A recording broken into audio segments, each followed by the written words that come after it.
جب بندہ ایک گناہ کرتا ہے اس کے دل پر ایک داغ لگ جاتا ہے، توبہ کر لے تو داغ مٹ جاتا ہے، نہیں کرے گا تو داغ بڑھتے بڑھتے دل سیاہ ہو جائے گا، اور جب دل سیاہ ہو جائے پھر نیکی بدی کی تمیز ختم ہو جاتی ہے۔ اگر میری بات نہیں آپ کو سمجھ آ رہی، میں آسان سی مثال دے دوں۔ ہمارے محلے میں، ہمارے رشتہ داروں میں ایسے بندے بھی ہیں 5 وقت کے نمازی، ان کی ایک نماز چھوٹ جائے پریشان ہو جاتے ہیں، اور وہ بھی بندے ہیں جن کی 5 چھوٹ جائے پتہ ہی نہیں ہے، پرواہ ہی نہیں ہے۔ کیا مطلب ہے؟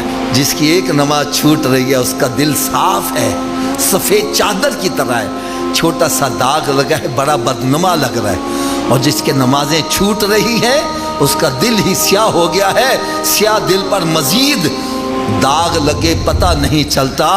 فرمایا جب اچھائی برائی کی، بلکہ ایک اور میں مثال بڑی پیاری دے دوں۔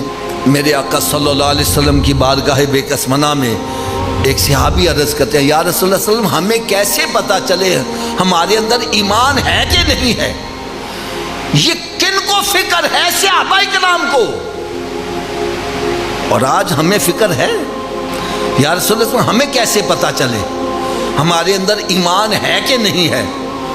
تو میرے آقا صلی اللہ علیہ وسلم نے بڑا جامع اور مختصر جواب دیا، فرمایا میرے صحابہ جب تمہیں نیکی اچھی لگنے لگے اور گناہ برا لگنے لگے سمجھ آنا دولت ایمان موجود ہے، اور جب اچھائی برائی کی تمیز ختم ہو جائے تو پھر اندر کیا ہے؟ تو میرے آقا صلی اللہ علیہ وسلم نے ارشاد فرمایا قبر یا تو جنت کے باغوں میں ایک باغ بن جائے گی یا پھر دوزخ کے گڑھوں میں گڑھا بنے گی۔ اس کا مقصد کیا ہے؟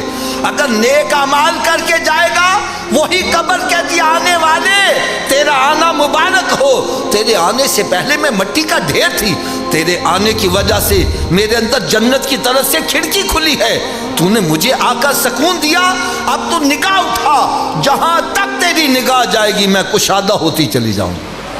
اور اللہ نہ کرے اگر معاملہ اس کے برعکس ہوا، نہ نماز پڑھ رہا ہے، نہ روزے رکھ رہا ہے، نہ حلال حرام کی تمیز ہے، ایسا بندہ جب قبر میں جاتا ہے تو قبر کہتی آنے والے تیرا آنا مبارک نہ ہو، تیرے آنے سے پہلے میں مٹی کا ڈھیر تھی، تیرے آنے کی وجہ سے میرے اندر جہنم کی طرف سے کھڑکی کھلی ہے، تو نے مجھے آ کے ستایا، اب میں تجھے چین سے نہیں رہنے دوں گی۔ فرماتے قبر ایسے کھلتی ہے اور پھر جب آپس میں آ کے ملتی ہے بندے کی پسلیاں ٹوٹ پھوٹ کے ایک دوسرے میں پیوست ہو جاتی ہیں۔ جب بندہ ایک گناہ کرتا ہے اس کے دل پر ایک داغ لگ جاتا ہے، توبہ کر لے تو داغ مٹ جاتا ہے، نہیں کرے گا تو داغ بڑھتے بڑھتے دل سیاہ ہو جائے گا، اور جب دل سیاہ ہو جائے پھر نیکی بدی کی تمیز ختم ہو جاتی ہے۔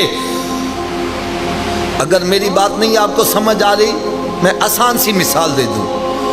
ہمارے محلے میں، ہمارے رشتہ داروں میں ایسے بندے بھی ہیں 5 وقت کے نمازی، ان کی ایک نماز چھوٹ جائے پریشان ہو جاتے ہیں، اور وہ بھی بندے ہیں جن کی 5 چھوٹ جائیں پتہ ہی نہیں ہے، پرواہ ہی نہیں ہے۔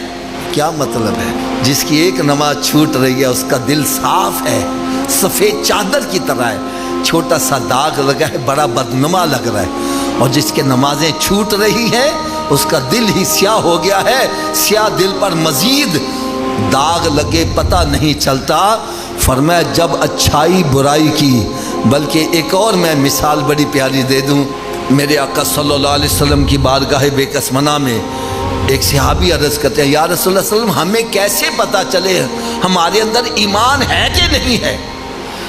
یہ کن کو فکر ہے؟ صحابہ کرام کو، اور آج ہمیں فکر ہے۔ یا رسول اللہ صلی اللہ علیہ وسلم ہمیں کیسے پتہ چلے ہمارے اندر ایمان ہے کہ نہیں ہے؟ تو میرے آقا صلی اللہ علیہ وسلم نے بڑا جامع اور مختصر جواب دیا، فرمایا میرے صحابہ جب تمہیں نیکی اچھی لگنے لگے اور گناہ برا لگنے لگے سمجھ آنا دولت ایمان موجود ہے، اور جب اچھائی برائی کی تمیز ختم ہو جائے تو پھر اندر کیا ہے؟ تو میرے آقا صلی اللہ علیہ وسلم نے ارشاد فرمایا قبر